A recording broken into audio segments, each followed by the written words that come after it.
Hello. Today General Hospital will reveal interesting details on Monday, July 21, 2025. First, Rocco had long harbored silent questions buried deep within his heart, questions that hovered like shadows, especially when the name Britt was mentioned. He had heard of her, yes, but only through fragmented whispers, passing mentions, and the occasional photograph that never quite explained who she truly was to him. Raised by Lulu in a home filled with love, stability, and affection, Rocco had never lacked warmth. Yet, as he grew older, a part of him ached to know the full truth about his origins.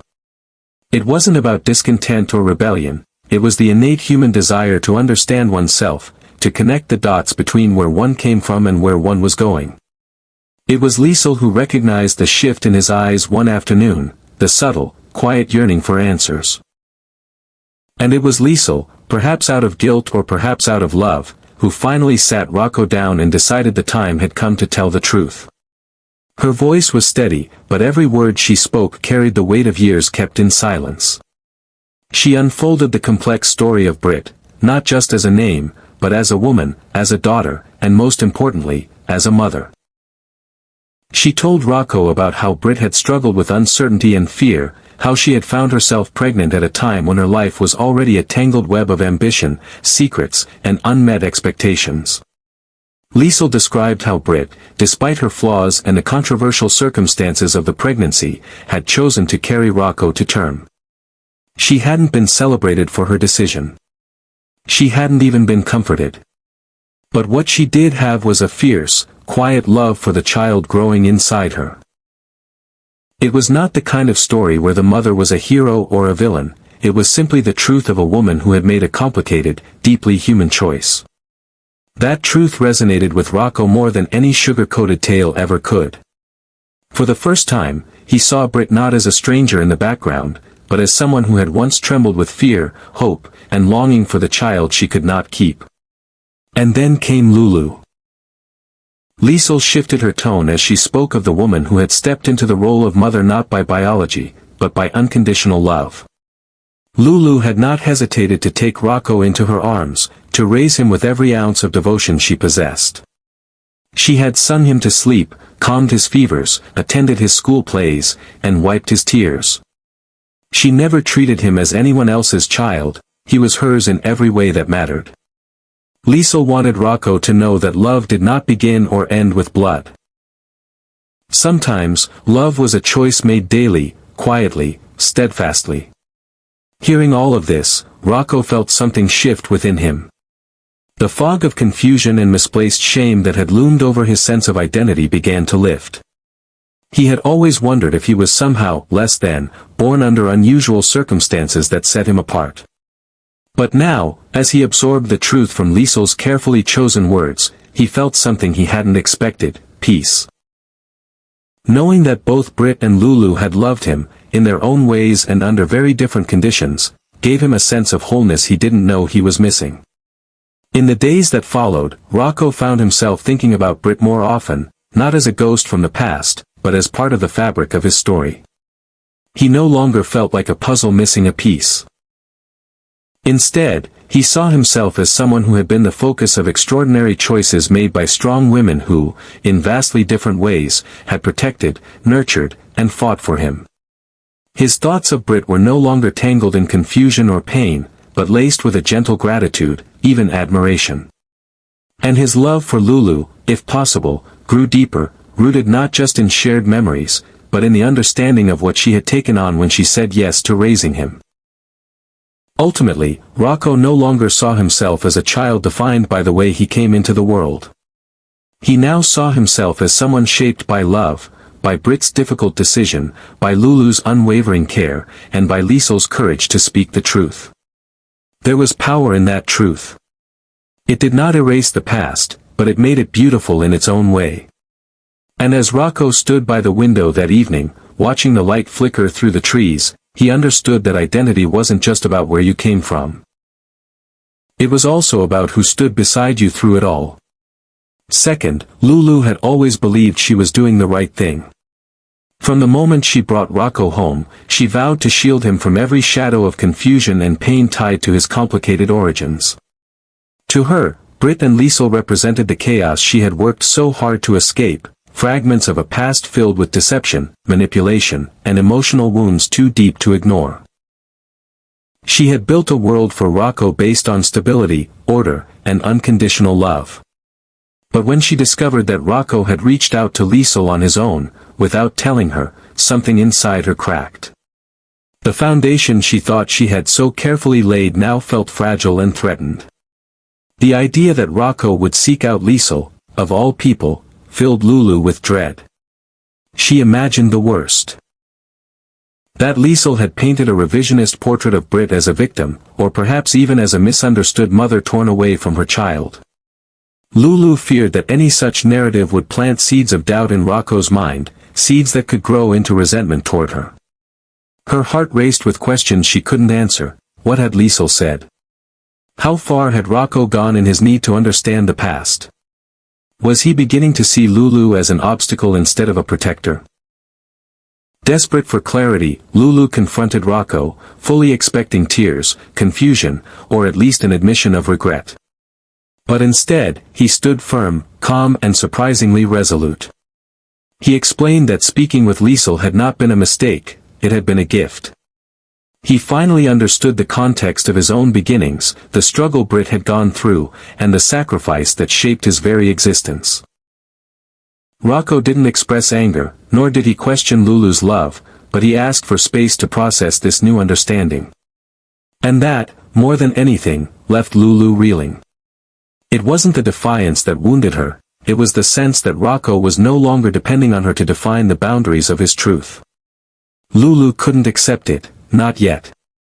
In a panic, she attempted to sever Rocco's access to Liesel, framing it as a matter of protection. But in doing so, she underestimated Rocco's growing maturity. He wasn't a boy searching for guidance, he was a young man claiming a right to his own story. To him, her actions felt like censorship, not love. Her reaction only confirmed the fears he had quietly harbored, that there were things Lulu didn't want him to know, not because they were dangerous, but because they made her uncomfortable. In trying to erase Liesel from his narrative, Lulu had inadvertently made her more relevant than ever. The tension between them escalated quickly. Rocco, usually so respectful, began retreating emotionally. He no longer confided in Lulu as he once had. He grew quieter at dinner, more guarded in his replies. She noticed the change like a mother feels a sudden drop in temperature, subtle at first, then impossible to ignore. Her efforts to reconnect only pushed him further away. Every time she brought up the topic, he shut down, unwilling to fight but equally unwilling to bend. Lulu was left grappling with a chilling realization. Her need to control the narrative had created a rift she might not be able to mend. Behind closed doors, Lulu began to unravel. Her mind replayed the conversations with Rocco over and over. She asked herself where she had gone wrong. Was it when she dismissed Britt's role in his life so completely? Was it when she refused to let Liesel offer even a sliver of her perspective? She had seen herself as the gatekeeper of Rocco's emotional well-being, but in doing so, she had denied him agency. She had tried to be everything for him, mother, protector, historian, but perhaps what he needed was space to discover parts of himself without her always standing guard. One evening, unable to sleep, Lulu stood in Rocco's room, surrounded by traces of his childhood, books, trophies, a faded drawing of the two of them taped to the wall. The memories washed over her with unbearable weight. She remembered how she had sung to him when he was sick, how he had clung to her during thunderstorms, how he had once whispered that she was his whole world. But children grow, and with growth comes the uncomfortable truth. They begin to see the world with eyes unclouded by dependency. And in their search for identity, they sometimes turn away, not out of rebellion, but out of necessity. Ultimately, Lulu came to understand that love, to remain love, must evolve. It cannot be rooted in control or fear. If she truly wanted to hold on to Rocco, she would have to let go of her anger, her fear of Liesel, and the illusion that she alone could determine what truths he was allowed to hold. The wound between them was real, and her regret was profound, but it was not too late. She could either continue clinging to the comfort of denial or take the harder path. Acknowledging that Britt, Lulu, and the messy truth they carried were not threats, but pieces of Rocco's wholeness. And if she could summon the courage to face that, maybe, just maybe, she could find her way back to the son who still loved her, just no longer needed her to be his entire world. Third, Kai had always believed that love, real love, was something worth fighting for, even when everything else seemed to crumble. And with Trina, it had always felt real. There was a depth to their connection that made him believe they could survive anything. But now, standing alone in the aftermath of her silence, he realized he might have underestimated the damage he had caused.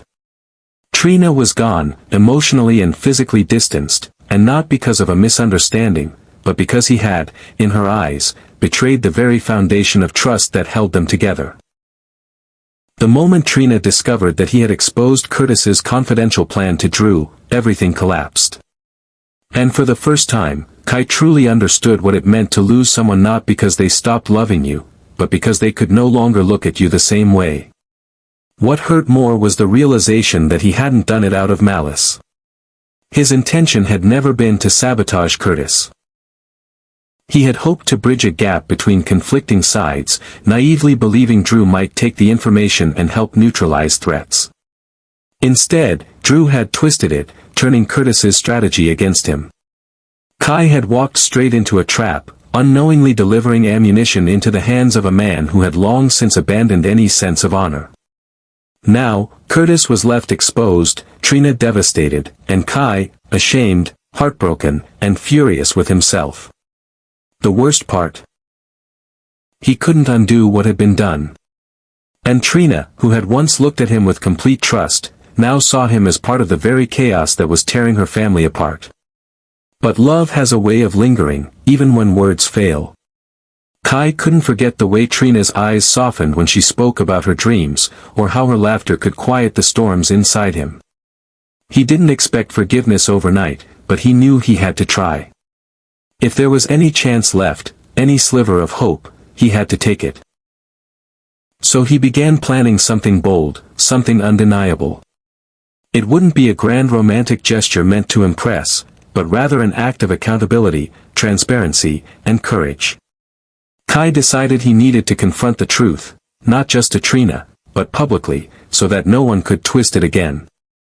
He would expose the full extent of Drew's manipulation, even if it meant putting himself in more danger. As he dug deeper, Kai uncovered documents, encrypted messages, and audio recordings. Evidence that painted Drew not as a misunderstood leader, but as a man who had orchestrated numerous betrayals behind closed doors. Drew hadn't just used the information Kai gave him, he had set Kai up to take the fall.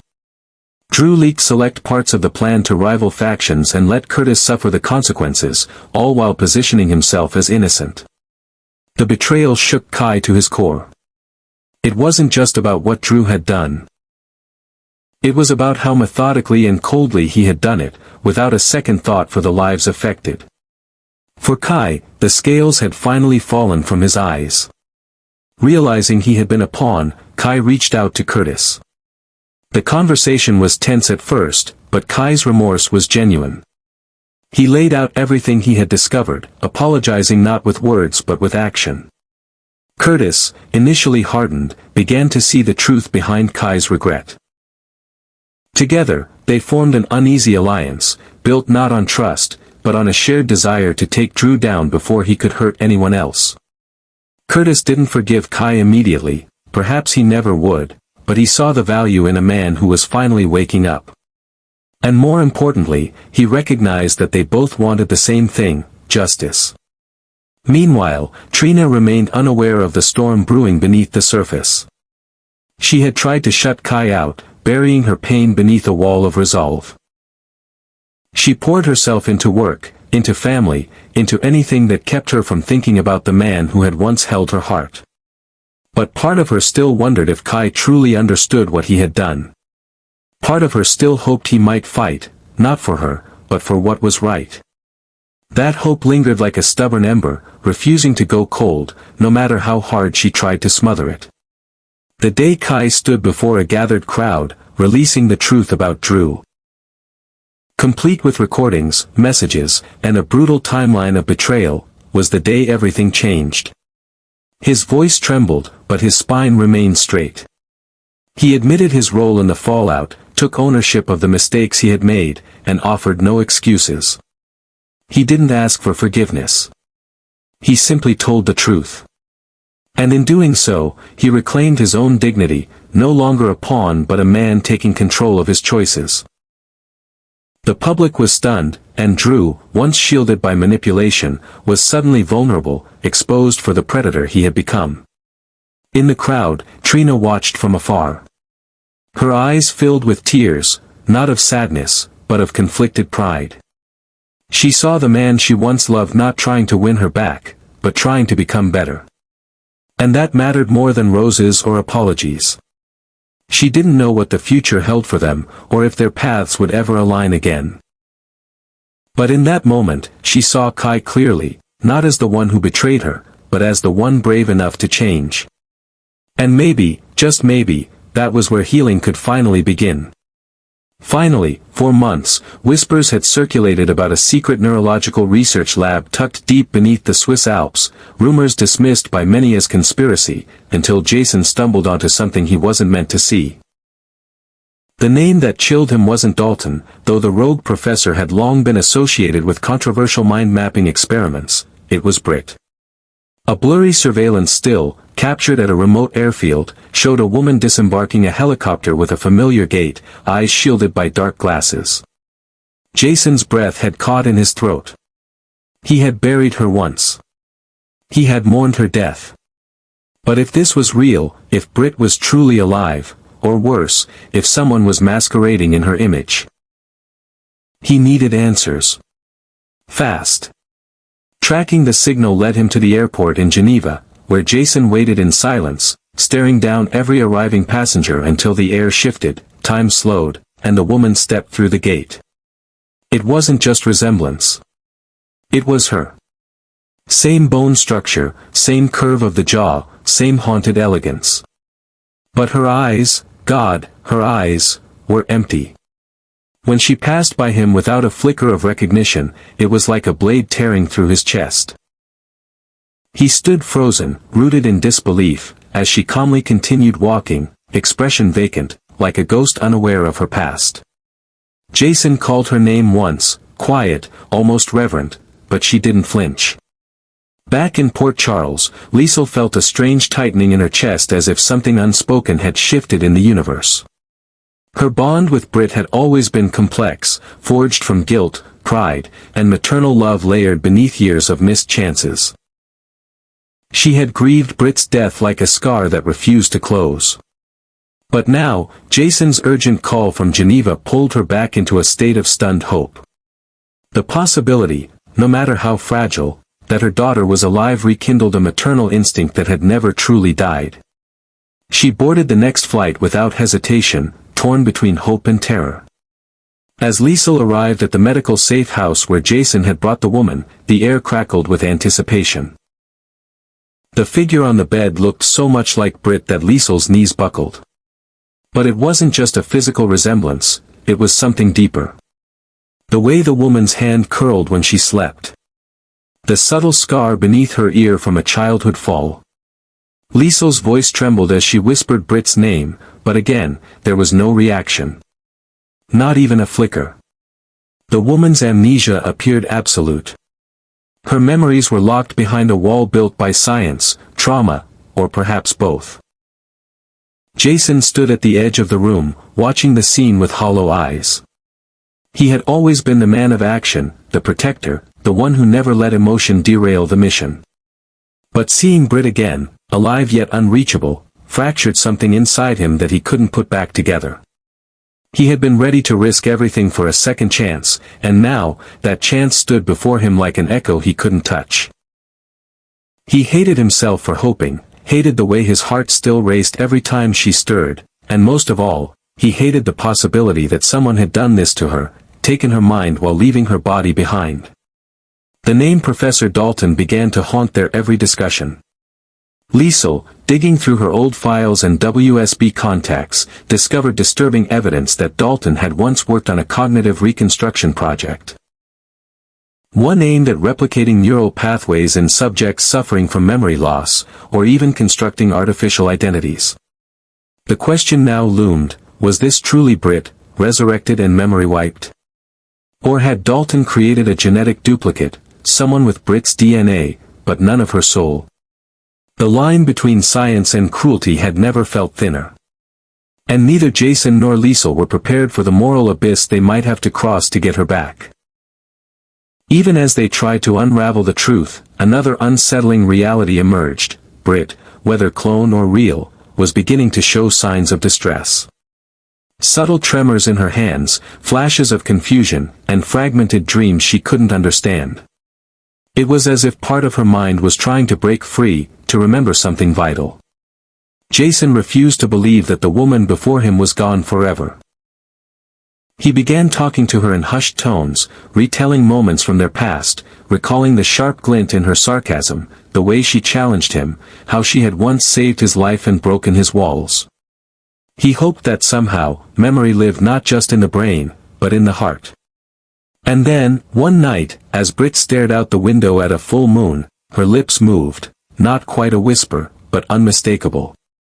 She said his name. Jason. Barely audible, yet it hit him like lightning. He rushed to her side, hope and desperation written across his face.